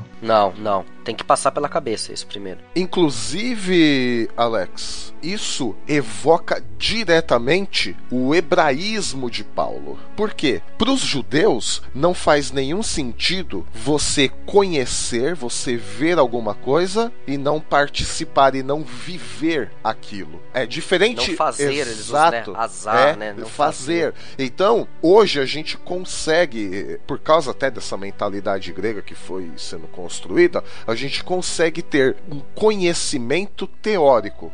É normal pra gente. Só que pro hebreu não. Quando você fala aprendam a lei de Deus, por exemplo, o Antigo Testamento está querendo dizer leiam, internalizem isso na vida de vocês e façam. E aí Paulo, como um bom hebreu que era, ele utiliza esse verbo grego que significa justamente observe, entenda e ponha em ação. Sensacional. Ouvir é obedecer, né? A gente já... Exatamente. Por isso que a tradução, como a NVT coloca, por exemplo, tem a mesma atitude demonstrada por Cristo Jesus. Não é uma tradução errada. Por quê? Porque o modo de pensar reflete a atitude, como vocês bem explanaram aí. Muito bom. Sim. Engraçado que tem um autor, ele coloca a tradução, né, como set your mind, né? Configure a sua mente, né? Então quer dizer... O Eugene Peterson, isso é muito Eugene Peterson. É? Não, então... Não tô dizendo. É bem a cara dele fazer essas atualizações. Eu tô vendo um dos dicionários, né? Mas ter o mindset de Jesus é bom, hein? E set your mind também significa exatamente isso, né? Você configura a sua mente, você é transformado por aquilo que você viu e você é impelido a fazer isso, a praticar isso. Seria muito legal, usando aí a linguagem da tecnologia, como é que é aquela coisa quando vem padrão de fábrica? É o default? É isso? É o default. Default, né? Seria fantástico se na regeneração a gente já viesse com esse default, né? Tipo, tem a regeneração, aliás, sei lá qual que é a ordem de salutos que você quer colocar aí, mas vem a conversão, aí o cara nasce de novo, aí já vem aquele default e tal, esse kit, né? O Espírito Santo instala em você, já aqui tá o pensamento de Cristo, tá? Insere, tipo Matrix, tá ligado? Então, set your mind. Cara, seria fantástico. Aí a gente volta, aliás, a gente avança um pouquinho e Paulo vai falar no versículo qual? Mas Paulo usa a linguagem de tecnologia, porque ele no verso 12 ele vai falar desenvolvam. Nós somos desenvolvedores da salvação. Bom, eu como desenvolvedor... Ou trabalhem, né? Trabalhem com afinco pela vossa salvação, ou seja, para ter como é que é o nome? Mindset que vocês estão falando aí? Set your mind, mindset, Pra ter esse negócio aí, que, né, essa configuração de Jesus, não vem de fábrica, sabe? O que vem de fábrica é o Adão, cara. O default padrão aqui, o default padrão acho que é... É redundante, mas a gente entendeu. Redundante. Ok. Então o padrão, o default aqui é o velho Adão. Quando tem a regeneração, aí Paulo pode falar, galera, tem aí o mesmo pensamento, a mesma atitude que tem de Cristo. Porque com a regeneração, isso passa a se tornar possível. Mas não acontece da noite para o dia. Aí ele vai falar no verso 12, desenvolvam a vossa salvação, trabalhem com afinco a sua salvação, obedecendo a Deus com reverência e temor. Por quê? Porque é quando você é regenerado, somente um regenerado tem condições de ler Paulo e falar, caramba, eu quero isso para minha vida, eu vou fazer isso. Por quê? Porque ele tem o Espírito Santo que possibilita ele ter esse mindset, né? Essa configuração de Jesus. Então, se fosse resumir isso tudo em linguagem tecnológica, a primeira versão seria 1.0 de Adão, a segunda seria 2.0 beta, que é da regeneração, só que a gente ainda está em fase de teste, e a última seria 3.0. Justamente. Olha aí, Trindade, né? A gente vai estar com a Trindade, 3.0. Santo Deus! Já que é pra peidar na farofa, vamos ter. Volta. Isso, empurra, Maria, empurra! Eu vou puxar o versículo 6 aqui, que vai trazer a discussão conectada ao versículo 7 sobre o ser de Deus. Pois é, aqui começa. E aí? Embora sendo Deus, não considerou que ser igual a Deus fosse algo a que devesse se apegar. Deixa eu ler aqui na Almeida, eu li na NVT, deixa eu ler na Nova Almeida aqui. Tenho entre vocês aqui, o qual, subsistindo em forma de Deus, não julgou como usurpação o ser igual a Deus. E aí, esse versículo, ele rola uns negócios aí. Outra possibilidade é existindo na forma de Deus. Sim, uma questão de tradução daí, né? Eu acho que é questão de tradução, porque em si não tem nenhuma variante grega para isso, porque esse enmorfeteu forma, né? Em forma de Deus, não tem subsistindo, e parhon é subsistir, né, mesmo, subsistindo em forma de Deus, não tem muito que... A questão é mais como é que se entende isso, se Jesus é Deus, ou se Jesus é comparável a Deus. E aí? Cadê os arianos? Em todo caso, eu entendo particularmente na forma do homoousios, né? Na forma do... Tipo, ele tem a mesma essência do Pai. Então, Paulo pode dizer aqui, ou o autor do hino cristológico pode dizer que a mesma forma de Deus significa que ele é Deus, ponto. Porque senão também não teria sentido dizer que ele considerou que o ser de ser igual a Deus, toenai isateo, ou seja, que o ser igual a Deus... ou como Deus, era algo que ele deveria roubar, por exemplo, diz Lutero, né? Que ele deveria roubar uma coisa que não pertence a ele, ele vai lá e rouba esse título para ele. Eu gosto da tradução da NVT aqui pro versículo 6, porque ele assim, embora sendo Deus, então tá muito claro, né, ou existindo na forma de Deus, que é outra possibilidade de tradução, não considerou que ser igual a Deus fosse algo a que devesse se apegar. Apesar daqui já ter um pouco de interpretação nessa tradução, eu acho que capta muito bem a essência. Por quê? Porque a gente vai falar no versículo 7 da kenosis, e a kenosis é justamente esse esvaziamento. E alguém só pode se esvaziar de algo quando ela não está apegado a esse algo. Ou seja, então Jesus, embora sendo Deus, e aqui a gente traz aí homoousios, certo? Que tu acabaste de falar, Alex. Embora sendo Deus, ele não considerou que ser igual a Deus fosse algo que devesse se apegar. Ou seja, ele pode abrir mão desse ser igual a Deus. Por quê? Porque se ele não abrir mão desse ser igual ao Pai, o esvaziamento não seria possível. É a condição para a encarnação, né? Justamente. Exato, é a condição para a encarnação. Senão a encarnação não seria possível. Por isso vem conectado no versículo 7, para entender isso. Eu tenho que entender que se ele não considerou se apegar, então ele assume uma nova forma. E aí vem de nova forma. Duas coisas são contrapostas aqui. Essa forma de Deus e a forma de escravo. na primeira ocorrência, ela está muito conectada com a questão de essência, não exatamente uma forma quadrada, forma redonda, forma triângulo, não, a essência. Toda vez que a gente lê forma, parece que é isso que quer vir na cabeça, uma coisa visual, mas não é disso que o texto está falando, né, amigo? Eu imagino que esteja mais ligada à questão da essência, e aí justamente vem esse outro verbo aí, o Alex, que manja muito mais disso que nós tudo junto aqui, o harpagmos, que é justamente, literalmente, né, não pegar, né? Não roubar, harpaxo. Isso, não roubar. Eu diria que esse subsistindo em forma de Deus é que ele compartilha, pra mim o texto diz isso, que ele compartilha os atributos de Deus. É porque morfê lembra de morfologia, que lembra de todas as coisas que compõem um ser, né? Sim, se é de todas as coisas que compõem um ser, é justamente esse compartilhamento de atributos entre essas duas pessoas da divindade. No entanto, não cabe compreender a forma como oposta ao ser. O termo grego morfê expressa justamente a essência. Jesus era partícipe do jeito de Deus. Bela é a formulação de Lutero, o filho do Pai, Deus por natureza. Nos diz aqui Werner de Boer e Eberhard Hahn no seu comentário Esperança de Carta aos Efésios, Filipenses e Colossenses. Acho que mata a questão, né? E essa essência, por estar traduzida nessa palavra morfê, me dá a ideia de uma essência, não aquela essência teórica, apenas de natureza, mas uma essência concreta. Não, uma essência abstrata, né? Não é usia, porque se fosse usia, ele podia usar a palavra usia pra falar sobre uma coisa abstrata, né?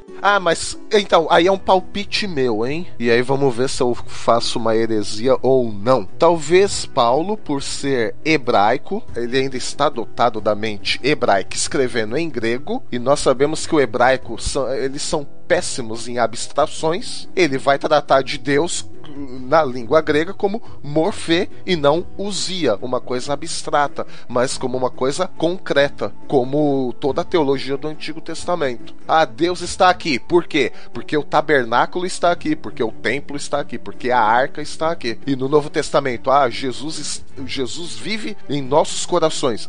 Então, como assim? Então, Paulo, pegando toda essa vivência, essa mente hebraica que ele tinha, ele vai usar morfê e não usia. É um palpite meu. E até para poder contrapor, eu acho que textualmente você compreende esse morfê teu em contraposição a morfê dulo mais fácil aqui, né? Porque se ele tivesse... sensacional. Se você tivesse escrito só teu, en teu e parchon, ou seja, subsistindo como Deus, quer dizer, não precisaria en, né? Usia teu e morfê dulos. Daí, acho que a comparação não seria tão clara, entende? Senão aqui já tá claro, você olha, não, ele tá falando de que o ser igual a Deus, não é a mesma coisa que o ser igual a um servo. Aí a comparação permanece com o mesmo termo e faz jus, ao meu ver, à mente hebraica de Paulo. E olha aí, no versículo 7, também, né, aquilo que a gente leu da questão do roubo ali, que vocês, acho que até Almeida, né, coloca assim,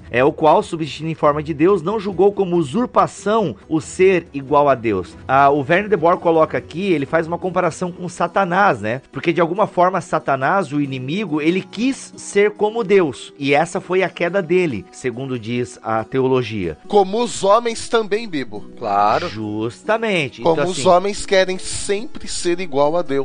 Sim, já Jesus não, ele tinha isso como dádiva. Ele fez o contrário. Ele recebe isso, e ele não julgou o ser igual a Deus como um roubo, não. Ele recebeu essa divindade, né? Isso aqui essa frase é complicada. Ele recebeu a divindade do Pai. Eu quero dizer foi um sinal de heresia detectada. Heresia? Heresia Já alert. estou ouvindo a turba aonde? Não, karma. Esse é o meu karma, brincadeira. Não, calma.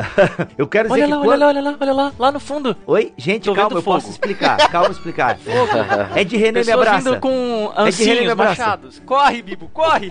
É de René, corre, Ed, corre. Então, gente, o que eu quero dizer com isso? Calma. Eu quero dizer que quando Jesus foi gerado na eternidade, né, e ele recebe a mesma essência do Pai, na eternidade, a gente não sabe, ok? É isso que eu tô querendo dizer. Ele recebeu isso como presente, né? Ele foi criado... Opa, não, essa parte para. Caraca! Está se complicando!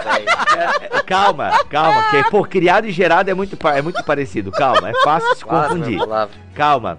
Será que eu vou ovário? Calma. Só tá se complicando. Calma. Cristologia é difícil, gente, calma. Quando ele foi gerado pelo Pai, então ele recebe isso como dádiva, sabe? Ele entende que ele foi gerado pelo Pai, isso é uma dádiva. E ele não tomou como roubo, né? Diferente do próprio inimigo e do próprio homem no Jardim do Éden, né? Que quis ser como Deus. Não, Jesus, ele é Deus por vontade do Pai, né? Ele foi gerado pelo Pai. E então é uma outra possibilidade de nós entendermos também essa ideia de que ele não julgou como usurpação, né? Ou como é que o Verne de Boer traduz aqui? Ele, existindo em forma de Deus, não considerou um roubo ser igual a Deus. E a gente deve ter esse sentimento, né? Quando nós nos tornamos filhos de Deus, isso é uma dádiva. A gente não rouba esse título filho de Deus, né? A gente recebe como dádiva. Mas é possível também ir para o lado que a NVT traduziu, que é super válido, embora sendo Deus, não considerou que ser igual a Deus fosse algo a que devesse se apegar. O texto grego também permite essa tradução. Cuidado com o japonês da Inquisição, hein? É, o japonês da Inquisição. Não, agora é o hipster de coque, cara. Tá desatualizado.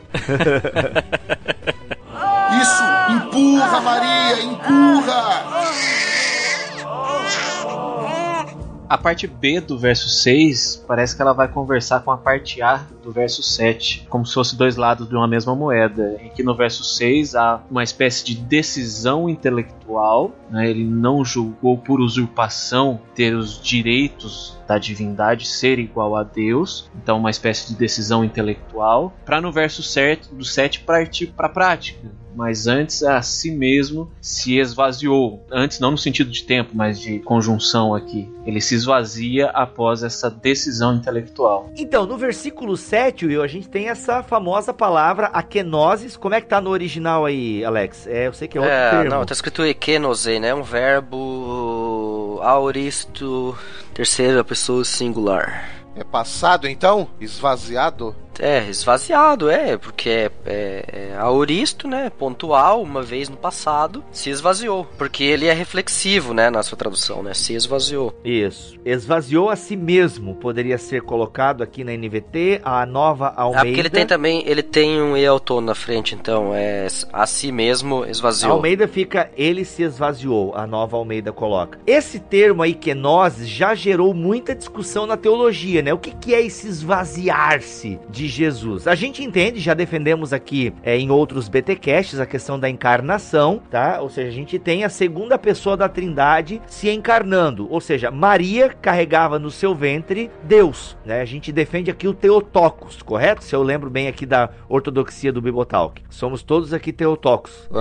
Sim, eu não tenho nenhum problema com isso. Sim, né? Você não tá entendendo o que é Theotokos? Ouça tudo que a gente já falou sobre de cristologia aqui. Inclusive na série Concílios, a gente aborda bastante essa questão, tá bom, gente? Principalmente ali no Niceno Constantinopolitano. Então a gente acredita que no Theotokos, que no ventre de Maria estava, né, a segunda pessoa da Trindade, ou seja, Deus. Nós temos ali Deus no ventre de Maria, a segunda pessoa da Trindade. O que acontece? Esse esvaziou, como é que é? Pode parecer ridículo o que eu vou falar agora, mas a gente sabe que o nascimento de Jesus não foi miraculoso, né? O nascimento virginal. Não, isso não é miraculoso. É um nascimento. A concepção de Jesus que é miraculosa, certo? Então a gente tem no Natal aí, a gente fala de encarnação. Como é que vocês enxergam esse esvaziar a si mesmo? Jesus está se esvaziando do quê? Ele perde o quê? Então, uma das definições, até aí o Alex vai me dar uma bronca se eu tiver errado, mas pode dar? Não, eu também vou, se tu tiver, não é só Alex. É desprover de conteúdo e fazer algo irreal. Ou o que era, não é mais. Tem também uma outra variante que você pode traduzir como sem reconhecimento ou algo percebido como destituído de valor, sem valor. E aí eu lembro, no começo a gente citou a questão do servo sofredor e Isaías 53, né? Que ele estava lá, ninguém dava nada por ele, ele era zombado de todos, foi escarnecido por todo mundo, ninguém dava um tostão furado por ele. Então esse ekenosen, essa questão de esvaziar-se, e aí talvez também por causa disso, é o Nestlé Aland, Alex, que faz a referência a Isaías 53 neste texto. Ele referencia Isaías 53, 3 e 11 por causa da questão do tomar a forma de servo, né? Que é o tema desses 2 versículos em Isaías 53, que é a questão da forma do servo. Porque aí eu também vejo nisso percebido sem valor, sem reconhecimento, né? Sem valor no sentido, não tem nada dentro, né? Desprovido de conteúdo. Olhavam para ele, ele foi escarnecido, zombado e tudo mais. Então isso faz eco junto com a questão do servo que sofre esse esvaziamento de Cristo, o fato de que na cruz ninguém deu nada por ele. Ou essa missão com a qual ele veio de realmente sofrer por isso. E esse privado de conteúdo também, Emílio, pode ser no sentido também de que ele deixar bem claro por escolha própria, não que ele perca esses atributos, mas por escolha própria, ele se prive de certos atributos de Deus, ele vele certos atributos de Deus, ficam velados na humanidade de Cristo. Mas aí qual atributo, né? Quais atributos? Onipresença, com certeza. Eu penso aqui, até para fazer um contraponto com o panteão de deuses da época de Cristo, né? Tanto grego como romano. Inclusive, existia, embora não fosse exatamente da época, acho, até anterior, mas existia até a figura dos semideuses, né? Das figuras que eram resultado de o filho de um deus com um ser humano. E esses semideuses, eles necessariamente esboçavam algum tipo de poder enquanto estavam na Terra, como o próprio Hércules, enfim, e tantos outros, né? E na figura de Cristo, quando ele é chamado de Deus, eu imagino que no imaginário popular, principalmente do pessoal grego e romano, eles esperavam que Cristo como Deus pudesse ser algo parecido como alguém do panteão de deuses deles, né? E aí, quando Paulo fala isso, ele está eliminando toda essa proposta. O que, se levarmos em conta a questão do público para o qual ele se dirige, de cidadãos romanos e tudo mais, aquele patriotismo todo, sim, faz sentido também.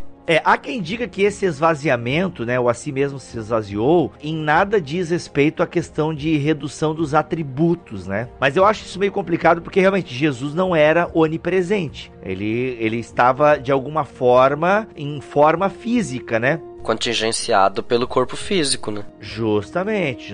Então assim, e gente, Jesus não era 50% homem e 50% Deus. Já deixamos isso bem claro também em outros BTcasts aqui. Ele é 100% um e 100% o outro. Só que o fato dele ser 100% homem, nesse período em que ele viveu aqui na Terra, 33 anos, trazia limitações para a sua divindade, tá? Então é importante a gente entender isso. São atributos que eles não ficam inexistentes, eles ficam, de certa forma, velados, isso em vários aspectos. É como se você suprimisse eles, né? Isso, mas não que eles deixem de existir. Yahvé no Antigo Testamento, ele não poderia ser visto, ninguém era capaz de estar diante da glória de Yahvé. Cristo é Deus, mas essa glória que poderia cegar e matar as pessoas fica velado dentro da sua humanidade, não que ele a perca.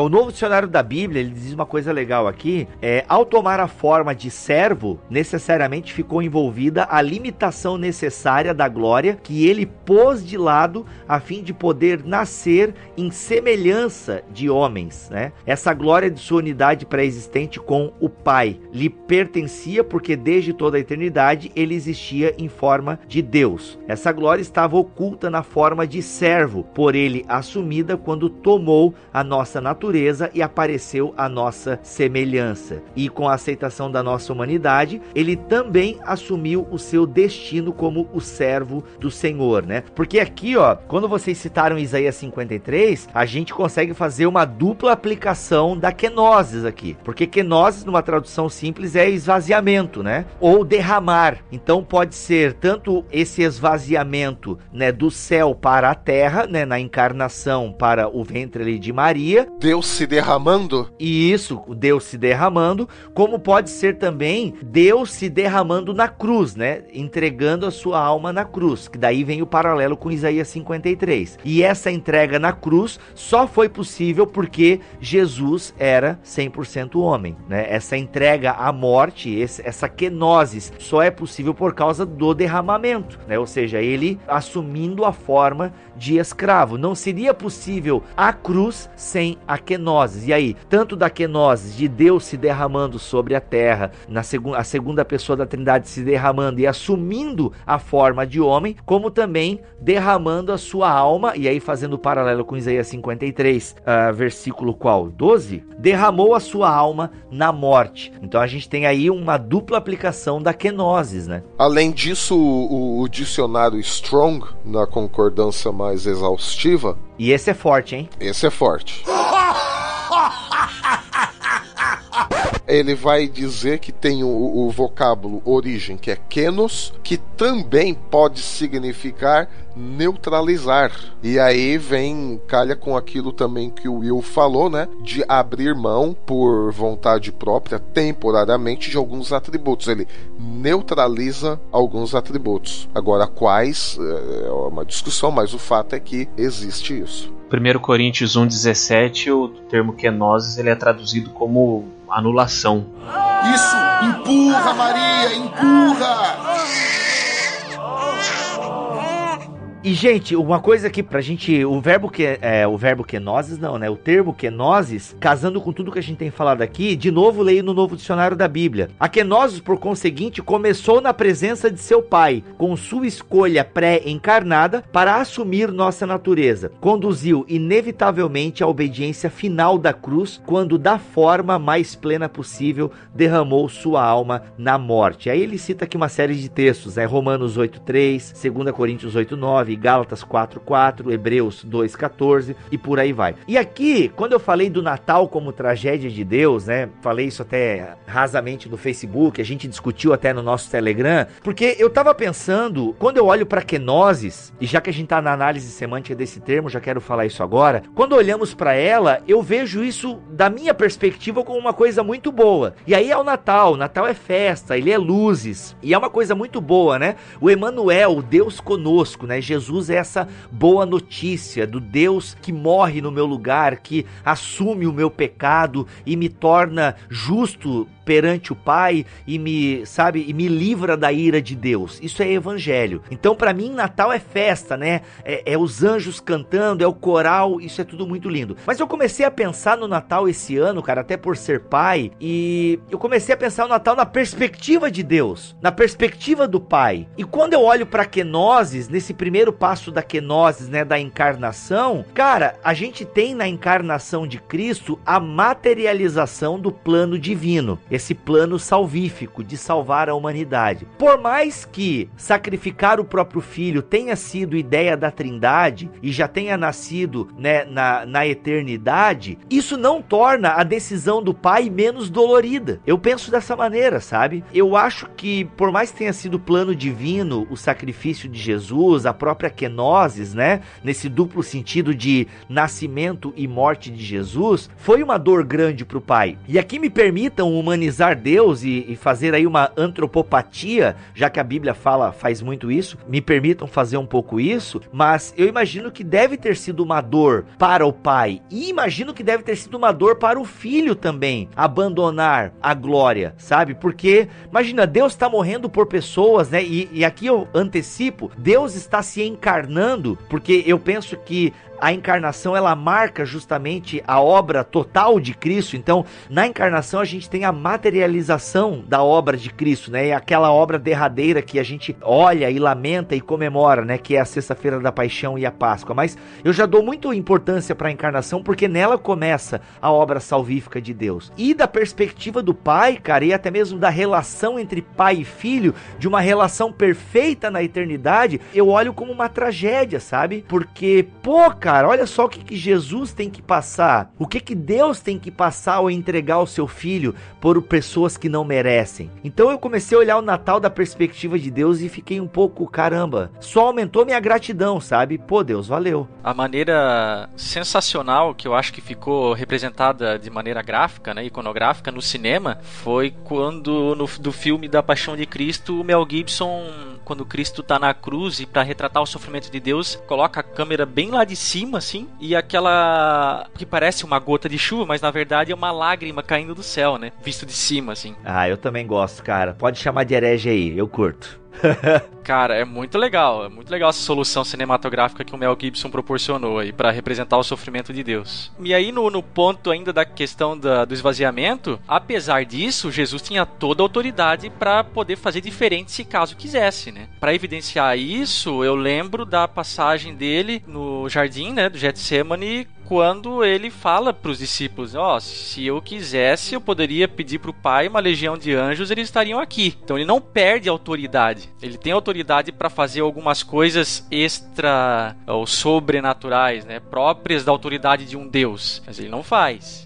Até a Ultimato escreveu um artigo anos atrás sobre, eu não lembro se era, acho que era no contexto de Páscoa, e o título era assim, ou a chamada, né? A nossa salvação esteve por um fio, mas esse fio era de aço, falando justamente do Getsemane, né? Então eu acho isso muito legal, e realmente ele poderia, não aguento mais, eu vou voltar pra casa do Pai, mas não, né, cara? Aquilo que já estava pré-determinado, aquilo que já estava decidido na eternidade e se materializou com a quenose, foi até a última gota, né?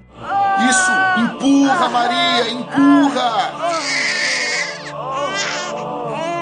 Muito bem, então a gente prossegue aqui com o verso 8. Sendo encontrado em forma humana, humilhou-se a si mesmo e foi obediente até a morte, e morte de cruz. E a primeira coisa aqui que a gente nota é que o termo humilhou-se a si mesmo, ele concorda com a questão do verso 7 do esvaziar-se a si mesmo, né? Uma atitude voluntária, né? Bom, e o que a gente também pode notar nesse verso 8, que está em harmonia total aí com o verso 7, é que uma vez que Cristo, tomando a forma de servo, ele não tem outra escolha dentro desse universo reduzido, dentro dessa limitação, ele não tem outra escolha senão obedecer o seu Senhor. E aí, ele obedecendo ao Senhor, naqueles tempos, frequentemente havia a questão de um castigo, e os castigos também poderiam ser injustos e até mesmo sofrer a pena de morte.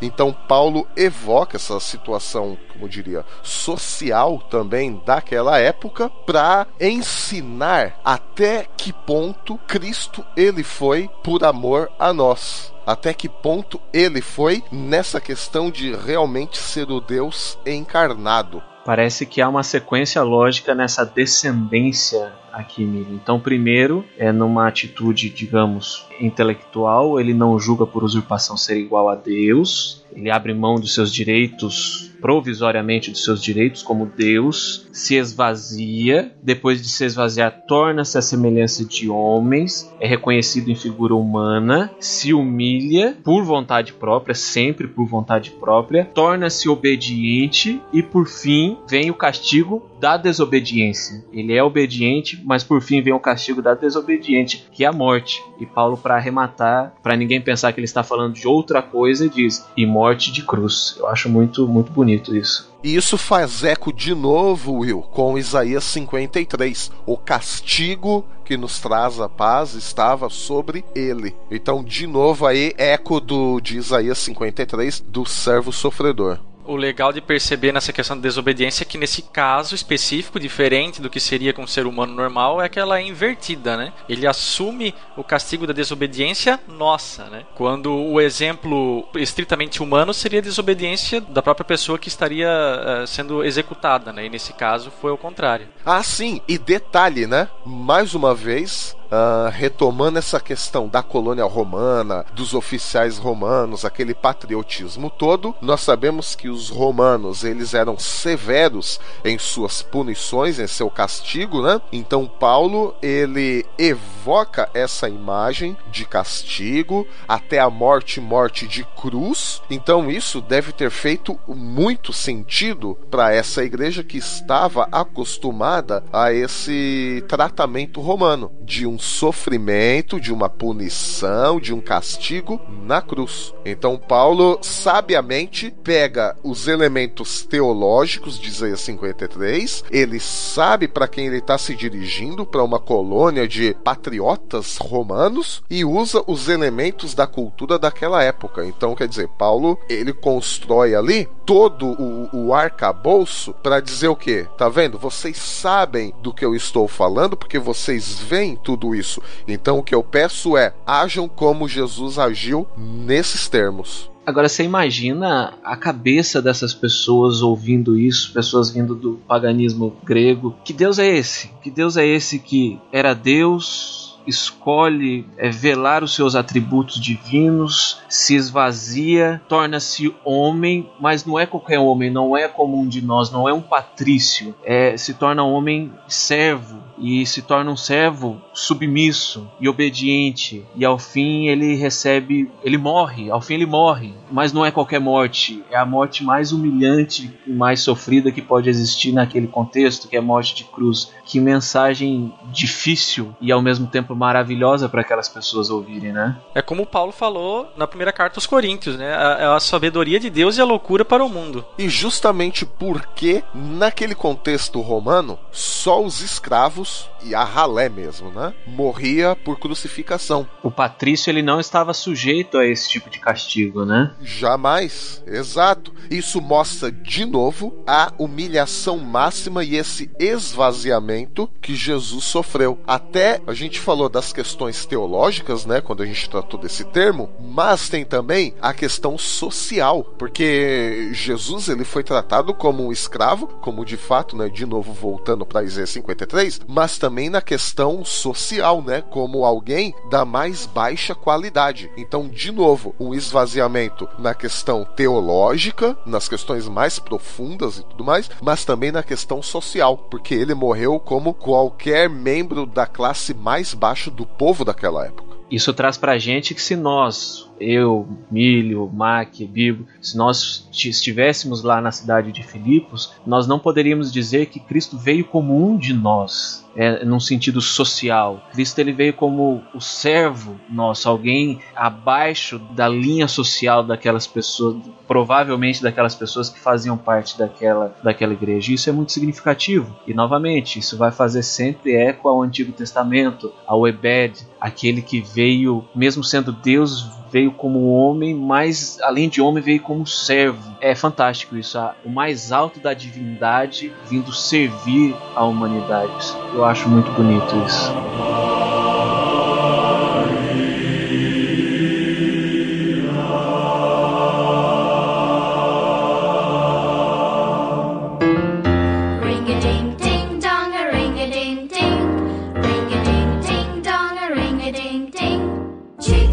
Chegando ao final de mais um BTcast especial de Natal. Não deu pra gente falar de todo o texto, porque já estão quase aí 1h30, 2 horas de programa, mas deu pra falar do importante para essa época de Natal, que é a encarnação do Salvador. Então, gente, olha aí, aqui é o Rodrigo Bibo e eu sou grato a Deus pela encarnação, sou grato a Deus pelo presente de Deus e valeu Deus por ter descido aí. E eu gosto muito do que o C.S. Lewis diz, né, que Deus desceu para subir e carrega nas costas o mundo. E eu louvo a Deus por isso. Aqui é o Rodrigo Bibo, até o ano que vem, se Deus quiser e assim permitir. Valeu, galera, aqui é o Mac e termino aqui falando que Cristo se esvaziou para que a gente pudesse se encher dele. Aleluia! E aqui é Alexandre Melhoranza, e é isso aí, galera, foi um prazer estar com vocês neste ano que passou de 2016, espero tê-los conosco e estar com vocês também agora em 2017,